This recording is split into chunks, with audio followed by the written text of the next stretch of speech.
ገንዘብ ከናንተ ጋር የሚቆየው ለጥቂት ጊዜ ነው። ዘመድ ከናንተ ጋር የሚቆየው ለጥቂት ጊዜ ነው። ጓደኛ ከናንተ ጋር የሚቆየው ለጥቂት ጊዜ ነው። የናንተ ጤንነት እንኳን ከናንተ ጋር የሚቆየው መቃብር እስክትገቡ ነው፣ ለጥቂት ጊዜ ነው። በዚህኛውም ዓለም በሚቀጥለውም ዓለም ለዘላለም የማይለየን መድኃኔዓለም ነው። እርሱን ነው መደገፍ ያለብን፣ እርሱን ነው መጠየቅ ያለብን፣ ለእርሱ ነው መገዛት ያለብን፣ ለእርሱ ነው መታዘዝ ያለብን። ሁል ጊዜ መከራ ቢመጣ፣ ፈተና ቢመጣ፣ ስቃይ ቢመጣ፣ ሐዘን ቢመጣ ከሰማይ በታች የትኛውም ነገር በሕይወታችን ቢያጋጥመን ቶሎ ብለን ማስተዋል የሚገባን እግዚአብሔር ከኔ ጋር ነው፣ አልፈዋለሁ። ማን ከኔ ጋር ነው? መድኃኔዓለም ከኔ ጋር ነው፣ እሻገራለሁ። አማኑኤል ከኔ ጋር ነው፣ ድል አደርገዋለሁ ብለን ነው ማመን የሚገባን። ችግሩ ግን እኛ ሕይወት ውስጥ የሆነች ነገር ስትመጣ ያለንን ነው ቅድሚያ ምን ሰጠው። ገንዘብ ያለው ሰው በገንዘቡ የሚያሸንፍ ይመስለዋል። ስልጣን ያለው በስልጣኑ የሚሻገር ይመስለዋል። ዘመድ ያለው በዘመዱ የሚያልፈው ይመስለዋል። ገንዘብም ስልጣንም ዕውቀትም ብልሃትም ጉልበትም ኃይልም አላፊ ጠፊ ነው። ለዘላለም የሚያሻግር ማን ብቻ ነው? ክብርና ምስጋና ለስሙ ይሁን። አመስግኑት እግዚአብሔርን።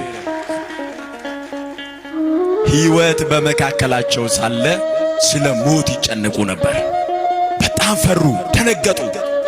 ከዚያ በኋላ ጌታ ሆይ አሉት።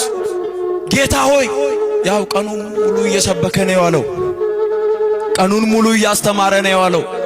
ደክሞታል፣ አንቀላፋ፣ ተኛ። ከዚያ በኋላ መጡና ጌታ ሆይ ስንጠፋ አይገድህምን? ልንሞት ነው፣ ልንጠፋ ነው። ውሃ ወደ ታንኳይቱ ሊገባ ነው። እባክህን አድነን፣ በሞትና በሕይወት መካከል ያለነው ታደገን አሉት። መለመናቸውም አንድ ነገር ነው። እየሰማችሁ ነው አይደለ? እስኪ እንለምነው እግዚአብሔርን። አሁን መረዳት ያቃተን ትልቁ ነገር እግዚአብሔር አባታችን ነው። እግዚአብሔር ምናችን ነው?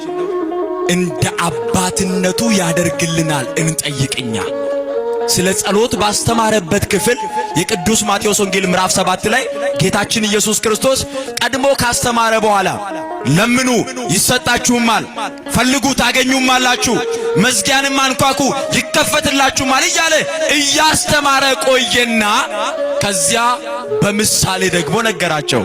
እንደዚህ አለ፣ ከናንተ መካከል አለ ልጁ አሳ ቢለምነው ለልጁ አሳውን በመስጠት ፈንታ አሳውን ትቶ ለልጁ እባብ የሚሰጥ ወላጅ አለ ወይ አለ። አረ በስመ አብ! የለም። እነሱ ያው የሚመገቡት አሳ ስለሆነ አሳ ነው። እስራኤል አካባቢ ባህር ዳርቻ የሚኖሩ ናቸው። በሚያውቁት ነው የነገራቸው። እስኪ እኛ ጋር እናምጣውና የምናውቀውን እናስገባ። ቀጥሎ እንደዚህ አለ፣ ልጁ ዳቦ ቢለምነው አለ ዳቦውን ትቶ ለልጁ ድንጋይ የሚሰጥ አለ ወይ አለ። አረ የለም አሉት። ዳቦ ለጠየቀ እንጀራ ለጠየቀ ልጅ እንጀራ ይሰጠዋል። ደግሞ ለዚህ ዘመን ልጅ ተለምኖ ነው የሚሰጠው እኮ። ትምህርት ቤት ሲላክ በጣም ተለምኖ ይከለከላል ወይ አለ ክርስቶስ። አረ የለም አሉ። መለሰና እንደዚህ አለ፣ እንኪያስ እናንተ ክፎችና አመፀኞች ስትሆኑ ለልጆቻችሁ እንዲህ የምትራሩ ከሆነ የሰማዩ አባታችሁ እግዚአብሔር ከናንተ በላይ ስለ እናንተ ይራራል አለ። ክብርና ምስጋና ለስሙ ይሁን። አመስግኑት እግዚአብሔርን። እንዳይመስላችሁ በጣም ብልጣብልጦች ስለሆንን፣ በጣም ጉልበት ስላለን፣ በጣም አቅም ስላለን፣ በጣም ማስተዋል ስለምንችል ጥበበኞች ስለሆንን አይደለም የኖርነው። የሰማዩ አባታችን ምሕረት አድርጎልን በርህራሄው ነው ዛሬ የደረስነው። ስለዚህ እናንተ ለልጆቻችሁ እንዲህ የምትራሩ ከሆነ አለ ለልጆቻችሁ የምትጨነቁ የምታስቡ ከሆነ ያውም አመፀኞች ሆናችሁ፣ ያውም ኃጢአተኞች ሆናችሁ፣ ያውም ክፋት ሞልቶባችሁ፣ ነገር ግን ለልጆቻችሁ የምትራሩ ከሆነ የሰማዩ አባታችሁ ከናንተ በላይ ስለ እናንተ ያስባል፣ ደግሞም ይራራላችሁ።